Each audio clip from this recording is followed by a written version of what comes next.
Exam में इस type के क्वेश्चन पूछे जाते हैं। अक्सर ज़्यादातर विद्यार्थी गलती कर बैठते हैं, वे ये ध्यान नहीं रख पाते कि पहले बोर्ड मास के रूल के अनुसार कोष्टक खोले या फिर जो है गणितीय चिन्ह दूसरी ओर खोले। तो आपको ध्यान रखना है, बोर्ड मास के रूल के अनुसार जो है पहले कोष्टक खोलते हैं। कोष्टक में सबसे पहले क्या होगा, रेखे कोष्टक, फिर ये छोटा कोष्टक होगा, फिर आपका जो है इस टाइप से जो बना हुआ होगा ये मंझला कोष्टक होगा, फिर इसके बाद आपका ये बड़ा कोष्टक होगा, ये खोलते हैं। फिर इनमें भी आप जो है चिन्हों का ध्यान रखेंगे।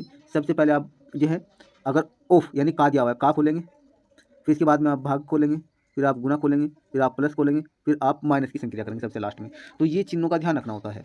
अब आइए यहाँ पे देखिए, यहाँ जो है हमें भाग की क्रिया नहीं करनी है स्टार्टिंग में एकदम। हमें यहाँ ध्यान देना है कि सबसे पहले कौन सा कोष्टक दिया हुआ है। यहाँ छोटा कोष्टक दिया हुआ है तो सबसे पहले हमें छोटे कोष्टक को ही खोल लेना है। इसमें चाहे कोई भी क्रिया हो, चाहे आप भाग की क्रिया कर रहे हैं या फिर आप गुना की कर रहे हैं या फिर आप घटाव की कर रहे हैं, इससे कोई फर्क नहीं होता है। सबसे पहले हमें कोष्टक देखना होता है। तो इसे जब हल करेंगे तो क्या होगा, सबसे पहले तो आपका ये 18 है सेम, फिर इसके बाद में आपका प्लस का चिन्ह आ गया, फिर यहाँ 56 में से 42 घटा दीजिए आप। 56 में से जब 42 घट जाएगा तो क्या होगा, ये आ जाएगा आपका 14।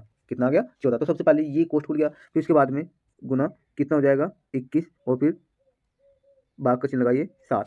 अब इसके बाद में आप क्या करेंगे, इसके बाद में आप देखिए कोष्टक तो आपने खोल लिया, फिर अब आप जो है भाग की क्रिया करेंगे। यहाँ 18 तो आप सेम रखिए, फिर प्लस यहाँ जो है आप क्या रखेंगे 14, और फिर गुना का चिन्ह लगाइए। अब इन दोनों में भाग की क्रिया कर दीजिए आप। 21 को 7 से भाग कर दीजिए, कितना हो जाएगा 3 बार बाहर चलेगा, 7 या 21 3 हो गया। अब आप क्या करेंगे, अब आप गुना की क्रिया करेंगे। तो यहाँ 18 तो आप जो है सेम रखेंगे, फिर प्लस का चिन्ह लगाइए, 14 की और 3 की गुना कर दीजिए आप, कितना हो जाएगा 42 42। अब आप क्या करेंगे, अब लास्ट में भाग की क्रिया करनी है आपको, तो कितना हो जाएगा आपको, ये हो जाएगा 60 यानी 60। तो यही आंसर आ जाएगा। आप जो है इसे इतना जो है शॉर्ट में भी कर सकते हैं, आपको बस बात करते संख्याओं का जोड़ना घटाना गुना या भाग करना होना चाहिए, और बोर्ड मास के जो रूल्स है वे होने चाहिए। कैसे कर सकते थे आप क्या करेंगे, सबसे पहले ब्रैकेट खोलना, 56 में से 42 घटा कितना होगा आपका 14 बच गया। अब 14, फिर इसके बाद में आप किए तो 14 आ गया, फिर यहाँ आपने इस क्रिया को किया, कितना आ गया 3 आ गया, ठीक है। 21 को 7 से भाग करके 3 आ गया, फिर यहाँ पे 14 आया था आपका, यहाँ पे इधर आपका 3 है, तो यहाँ पे क्या करेंगे आप जो है यहाँ पे 14 हो गया और यहाँ पे आपका हो गया 3, ठीक है। तो ये 3 के 14 के आपने गुना की, कितना हो गया 42, 42 में 18 जोड़ दो तो कितना हो गया 60 हो गया। तो इस प्रकार आप जो है शॉर्ट रूप में भी हल कर सकते हैं। नेक्स्ट क्वेश्चन देखिए आप,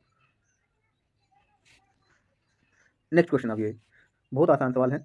यहाँ दिया हुआ है क्वेश्चन है 11 और गुना, फिर दिया है ब्रैकेट में 72 का 3/4 और फिर -6, ये छोटे कोष्टक में दिया है, फिर बाकी क्रिया हो गई, फिर प्लस 65 आ गया। तो अब यहाँ देखिए सबसे पहले हमें क्या करना है, सबसे पहले हमें कोष्टक खोलना है, और कोष्टक में हमें देखना है चिन्ह की कौन सी संक्रिया करनी है। पहले कोष्टक में भी हमने बताया था कि कोष्टक में भी अगर मान लिया सबसे पहले का आया, का खोलेंगे, फिर उसके बाद भाग, फिर गुना खोलेंगे, फिर प्लस, फिर माइनस। तो यहाँ पे कोष्टक में भाग नहीं है, गुना नहीं है, और प्लस नहीं है, माइनस है और का है। तो सबसे पहला क्रम कहीं का है, का है, का के बाद में फिर भाग आता है। तो हम क्या करेंगे, यहाँ जो है जब हम इसे हल करेंगे तो ऐसी कंडीशन में हम इसमें क्या खोलेंगे, का खोलेंगे। तो यहाँ जैसे सेम लिखिए 11 गुना, फिर आप जो है ये क्या होगा आपका 72, का अर्थ है यहाँ पे गुना 3/4 कर दीजिए आप, और फिर माइनस के 6 हो जाएगा आपका, और फिर तकसीम यानी भाग का चिन्ह लगाइए 16, और फिर आपका हो गया 65, ये 65 हो गया यहाँ पे।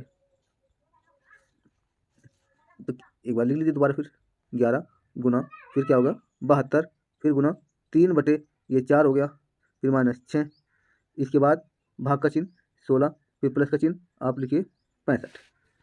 तो यहाँ देखिए इसमें क्या करेंगे, यहाँ 4 से 72 कितनी बार काट दिया जाएगा, 18 बार काट दिया जाएगा। 18 की गुना 3 में हो जाएगी, कितना हो जाएगा सॉरी माफ़ करना। तो यहाँ 18 की गुना 3 में हो जाएगी, 18 तिया 54। अब ये यहाँ पे हो गया 54, तो आप क्या करेंगे, यहाँ लिखो आप 11, फिर गुना, फिर ब्रैकेट में कितना होगा 18 तिया 54, ये हो गया आपका 54, फिर माइनस कितना हो गया 6, फिर भाग का चिन्ह लगाइए, कितना हो गया 16, फिर प्लस आपका हो गया ये 65। तो इस प्रकार हो गया।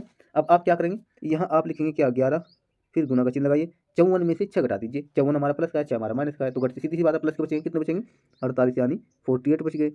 फिर इसके बाद प्लस का चिन्ह लगाइए, ये हाँ भाग का चिन्ह आएगा, फिर आप 16 लिखेंगे, फिर प्लस कितना लिखेंगे 65। अब यहाँ देखिए आप क्या करेंगे, ये हमारा क्या है 11 है, फिर गुना का चिन्ह आ गया आपका, 48 को 16 से भाग कर दो, 3 बार पढ़ा चलेगा, यहाँ हमने 3 लिखा, फिर प्लस का आपका 65 लिखा। अब यहाँ सबसे लास्ट में क्या करेंगे, अब 11 की और 3 की गुना कर दो, 11 से कितना होगा 33, 33 में फिर कितना जोड़ देंगे आप 65 जोड़ दो, तो कितना हो जाएगा 98। तो इस प्रकार आप ये क्वेश्चन सोल्व करेंगे। कुछ भी टफ नहीं है, बहुत आसान है। नेक्स्ट ये लास्ट क्वेश्चन है, हम आपको ये बता रहे हैं, आप ये स्वयं करेंगे। पहले महिला कोष्टक है, फिर 25 आ गया, फिर भाग का चिन्ह है, इसके बाद में छोटे कोष्ठ जो के अंदर संख्या दी है यहाँ 69 पे और 59 पे यानी रेखे कोष्टक का चिन्ह है। ठीक है, तो आप इसे हल कैसे करेंगे? सबसे पहले आप ये जो छोटे कोष्टक के अंतर्गत जो दी हुई है ये क्रिया रेखे कोष्टक की, ये करेंगे। ठीक है, फिर ये क्या करेंगे सुन लीजिए आप पहले। आप 25, आपने 25 लिखा पहले स्टार्टिंग में, ठीक। फिर माइनस, ये भाग का चिन्ह आ गया, माइनस नहीं है। अब 69 में से 59 घटा दो, कितना बच गया 10। 10 में से कितना घटाएंगे 5, फिर गुणा का चिन्ह लगाओ, कितना आ जाएगा आपका 65। फिर आप जो है 43 लिखेंगे, कितना लिखेंगे 43, फिर माइनस आप 32 लिखेंगे। और ये महिला कोष्टक तो है ही ऐसे ही, आप लिखना है। फिर ये क्या करेंगे आप, यहाँ लिखो आप 25 तकसीम भाग का चिन्ह, 10 में से 5 घटाओ, कितना बचा 5, कोष्टक कट गया। फिर गुना आप कितना लिखेंगे 65, फिर आप लिखेंगे 43, फिर आप लिखेंगे 32। अब क्या करेंगे, भाग की क्रिया खोलिए, यानी ये सारा इधर, ये सारा का सारा पोर्शन जो है ये कहीं में है, ये महिला कोष्टक में है। 25 को 5 से भाग कर कितना आ गया 5। फिर इसके बाद में क्या है गुना, कितना है 65, फिर कितना है 43, फिर कितना है 32। अब 65 की ओर 5 ही गुना कर दो, तो कितना हो गया ये हो गया आपका 325, यानी यहाँ पे 5 बजे 25, 5 चंक 30 और 2 32, यानी 325 हो गया। और प्लस के आप क्या हो गया 43, फिर माइनस क्या हो गया 32। अब क्या करेंगे आप इन दोनों को जोड़ दीजिए, और जोड़ करके जो 32 है आप घटा दीजिए, तो वही आपका आंसर होगा। तो इस प्रकार जो है आप कोई भी क्वेश्चन आपका बोर्ड मास का एग्जाम में आ जाए तो आपको घबराने की आवश्यकता नहीं है, आप बड़े ही आसानी से कर सकते हैं। यदि आप चाहते हैं कि बोर्ड मास जो और भी मोस्ट इंपॉर्टेंट क्वेश्चन हम आपको कराएं तो आप हमें कमेंट बॉक्स में जरूर बताएं। आशा करते हैं आपको वीडियो अच्छी लगे। यदि आपको वीडियो अच्छी लगे तो आप लाइक करना ना भूलें और चैनल को सब्सक्राइब करके बेल आइकन का बटन प्रेस करके शेयर करना ना भूलें, ताकि आने वाली हर एक वीडियो का नोटिफिकेशन आपको समय से मिल जाए। फिर मिलते हैं नई वीडियो में नए कंटेंट के साथ। जय हिंद।